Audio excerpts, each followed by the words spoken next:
എന്റെ വിഷു മലരടിമാലകൾ ചൂടിയ മാമകമലയാളനാടേ എത്ര വീരനെ പെറ്റു വളർത്തി കന്യ കന്യ വീരമാത കന്യ കന്യ വീരമാത. ചരിത്ര സത്യങ്ങളാകുന്ന കഥകളും വെളുത്തതുമായ മുത്തുമണികൾ ചിത്രീകരിക്കുന്ന കർമ്മഭൂമിയായ കേരളം വീരാംഗനായ ഉണ്ണിയാർച്ചയുടെയും പഴശ്ശിയുടെയും വേലുത്തുമ്പി ദളവയുടെയും വിനയവിലാസ ചരിത്രങ്ങൾ തൊട്ടിലാക്കുന്ന പ്രൗഢഗംഭീരരായ സർവസാക്ഷിയായ ഈ കടലിന് 1000 കഥകൾ പറയാനുണ്ട്.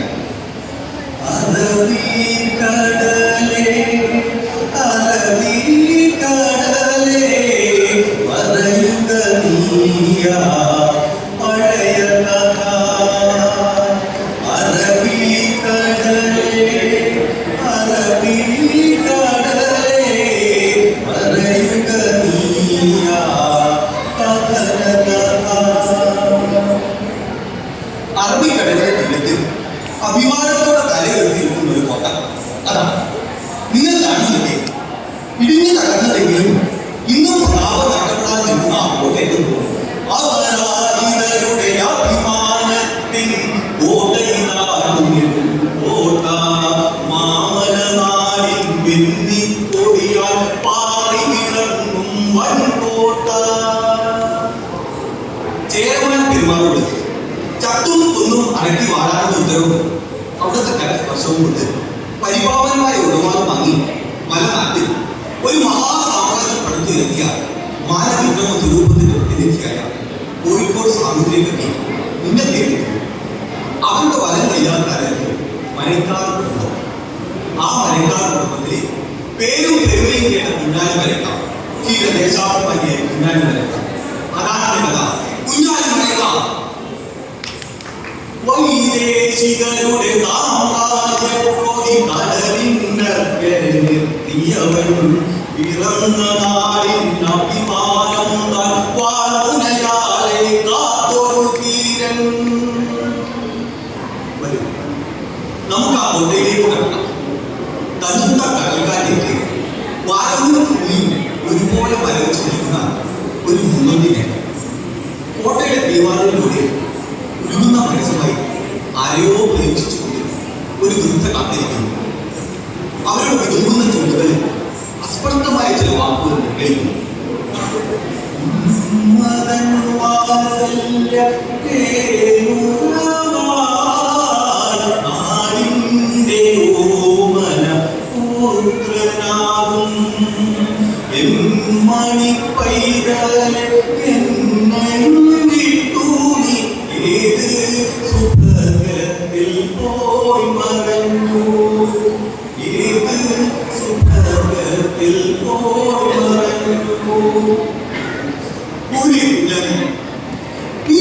എവിടെയാണ് വെക്കം വരുമെന്ന് പറഞ്ഞു, എന്നിട്ട് നീ പറഞ്ഞതുപോലെ ചെയ്തില്ലല്ലോ പോലെ. കുഞ്ഞാലിയുടെ ഗംഭീരമായ സ്വരം ആ പെട്ടെന്നയുടെ കാതുകളിൽ ഇപ്പോഴും തുടങ്ങുന്നു. ഈ കുഞ്ഞാലിയുടെ വെക്കം വരുന്നേ ഉമ്മയുടെ മോൻ പോകുന്നത് പൊന്നുതമ്പുരാനെ കാണാനാണ്. ഇതാ ഈ തലപ്പാവ് കയ്യിലിരിക്കണേ. കുഞ്ഞാലിയെ കാണുമ്പോൾ കണ്ടുകൊണ്ടിരിക്കണേ. കരയരുത് ഉമ്മ, കരയരുത്. മകൻ ഏൽപ്പിച്ചു പോയ തലപ്പാവ് ചോദിച്ചുകൊണ്ട് തെങ്ങി തേങ്ങി കഴിയുകയാണ്. തമ്പുരാനേ എല്ലാടവും തമ്പുരാനേ എൻ മണിപ്പൈതലെ കണ്ടുപോയി എന്തൽവിൻ വേദന കേട്ടുപോയി. ഇന്നും എവിടെയാണ്? നിനക്ക് കിടക്കാൻ കല്ലിൽ കിടക്കുന്നുണ്ടോ? കഴിക്കാൻ ഭക്ഷണമുണ്ടോ? പോലെ വെക്കം വരുമെന്ന് പറഞ്ഞു. എന്നിട്ട് നീ പറഞ്ഞതുപോലെ ചെയ്തില്ലല്ലോ പോലെ. നിനക്ക് എവിടെയാണോ പിഴച്ചത്? നിനക്ക് എവിടെയാണോ പിഴച്ചത്? പിഴച്ചത് എവിടെയാണ് നമുക്കറിയാം. അധികാര ദുർമോഹികൾ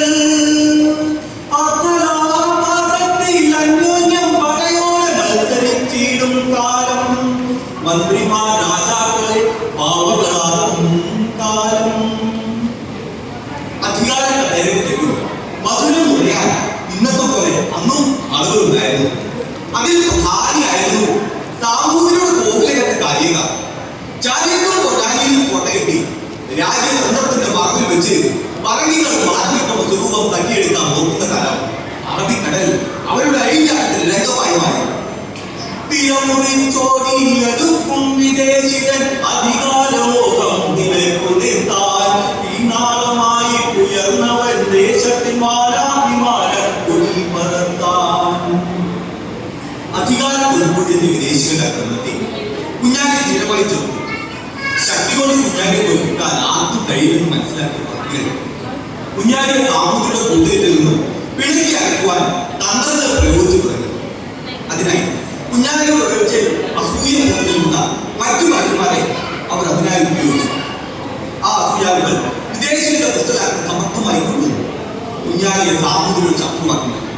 അപ്പോഴും നിഷ്കളങ്കനായ കുഞ്ഞാലി, ദേശസ്നേഹിയായ കുഞ്ഞാലി ദിവസങ്ങളോളം കടലിൽ ജീവൻ പറയാൻ വെച്ച് പറങ്കികളോട് യുദ്ധം ചെയ്ത് അവർക്ക് കനത്ത നാശനഷ്ടം വരുത്തിയ ശേഷം ആ സന്തോഷ വാർത്തയുമായി സാമൂതിരി മുതലാളിക്കാരെത്തുന്നു. കുഞ്ഞാലിയെ പിന്നിൽ നിന്നും ഒരു കനത്ത ശബ്ദം പിടിച്ചു നിർത്തി സ്തബ്ധനായ കുഞ്ഞാലി തെരുന്നു. അതാ ഖാനാട്ടച്ചൻ, സാമൂതിരിയുടെ പ്രധാന സച്ചിവൻ. കുഞ്ഞാലി പറഞ്ഞു, ഞാൻ തമ്പുരാനെ മുതലാളിക്കാൻ വന്നിരിക്കുകയാണ്. ഇന്നുവരെ ആരും അതിന്റെ അനുവാദം നിഷേധിച്ചിട്ടില്ല. ഖാനാട്ടച്ചൻ പറഞ്ഞു, കുഞ്ഞാലി നിരപരാധിയാണെന്ന് എനിക്കറിയാം. പക്ഷേ രാജാവിനെ ധിക്കരിച്ചവരാണ് താനെന്ന് നാട്ടിൽ പരസ്യമായിരുന്നു. ഇത് കേട്ടുകൊണ്ട് സാമൂതിരി രംഗത്ത്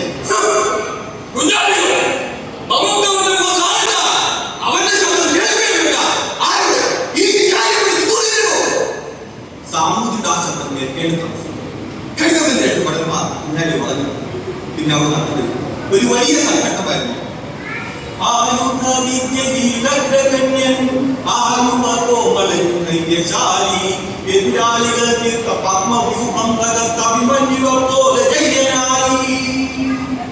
അത്ഭുതകരമാവുന്ന കുഞ്ഞാലി അവതരിപ്പിച്ചു. ഈ സംഭവത്തോടുകൂടി കുഞ്ഞാലിയുടെ വാശി കൂടി സാമൂതിരി പറങ്കികളോട് സന്ധി ചെയ്യാൻ തീരുമാനിച്ചു. ദിവസങ്ങൾക്കകം കുഞ്ഞാലിയെ പിടിച്ചു കെട്ടി തിരുമുമ്പിൽ ഹാജരാക്കാമെന്ന് പറങ്കികൾ വാക്കുകൊണ്ടു. അതിനായി തന്റെ സേനയുടെ പകുതി ഭാഗം പറങ്കികൾ കൊടുക്കാമെന്ന് സാമൂതിരി വാക്കുകൊണ്ടു. അങ്ങനെ വിദേശികളുടെ കുതിരന്മാരായി ഇന്നാട്ടിലെ യോദ്ധാക്കന്മാർ ഇന്നാട്ടിലെ ഒരു തീര ദേശാഭിമാനിയുടെ നേരെ നീങ്ങി യുദ്ധം ആരംഭിച്ചു കഴിഞ്ഞു. യുദ്ധം യുദ്ധം യുദ്ധം ഘോരമഹായുദ്ധം, സൂര്യചന്ദ്ര പ്രതിഭകൾ പോലും തലിച്ചു നിൽക്കും യുദ്ധം. ദിവസങ്ങളോളം നീണ്ടുന്ന ഘോര യുദ്ധം. കുഞ്ഞാലിയുടെ സേന ധീരമായി കയറി അജയ്യമായി നിന്നു. ഇനിയും തന്റെ പൊന്നുതമ്പുരാനോട് യുദ്ധം ചെയ്യാൻ കഴിയുമെന്ന് മനസ്സിലാക്കിയ കുഞ്ഞാലി തന്റെ കുടുംബക്കാർ എന്നെന്നും അവർ തമ്പുരാന്റെ പാദങ്ങളിൽ ആയുധം വെച്ച് കീഴടങ്ങി സന്ധിക്ക് വേണ്ടി അപേക്ഷിച്ചു.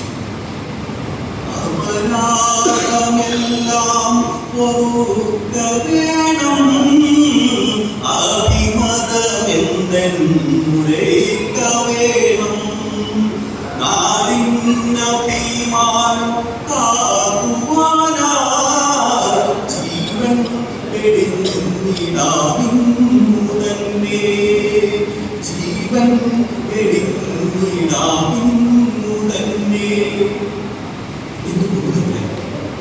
ഞാൻ എന്റെ ജീവനേക്കാൾ സ്നേഹിക്കുന്നത് എന്നെ പെട്ട എന്റെ ജന്മനാഥൻ. എന്റെ ജന്മനാഥന് വേണ്ടി എവിടെ വച്ചു എപ്പോൾ വേണമെങ്കിലും ഞാൻ വാലെടുക്കാൻ തയ്യാറാണ്. കുഞ്ഞാലിയുടെ ദയനീയാവസ്ഥ സാമൂതിരി സമീപിക്കാൻ തീരുമാനിച്ചു. അവർ പറങ്കിയത് മുന്നിൽ വെച്ച് കൈകോർത്ത് പഠിച്ചുകൊണ്ട് പറഞ്ഞു, നമുക്ക് കഴിഞ്ഞതെല്ലാം നോക്കാം. അവർ സന്തോഷത്തോടെ തിരിഞ്ഞു.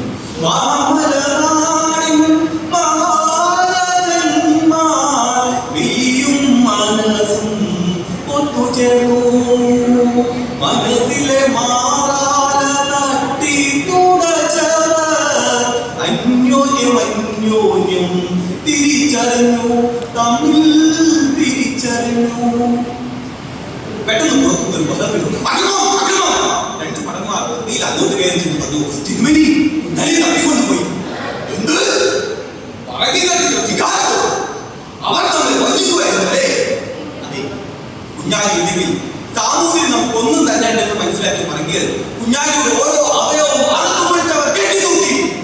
മലവും ഭൂമിയും ധരിച്ചു നല്ലവർ മാനികളുടെ കണ്ണു തുടിച്ചു, അഭിമാനികൾ കണ്ണുള്ളു തുടിച്ചു, ചതിയാളന്മാർ ചിരിച്ചു. അങ്ങനെ അറബിക്കടലിൽ അങ്ങോളം ഇങ്ങോളം ചുലപ്പുറം ദൃശ്യമാണ്. ആ ഉയരത്തിൽ നമുക്ക് എന്നേക്കുമായി നഷ്ടപ്പെട്ടിരിക്കുന്നു. എങ്കിലും ആ ഉയരം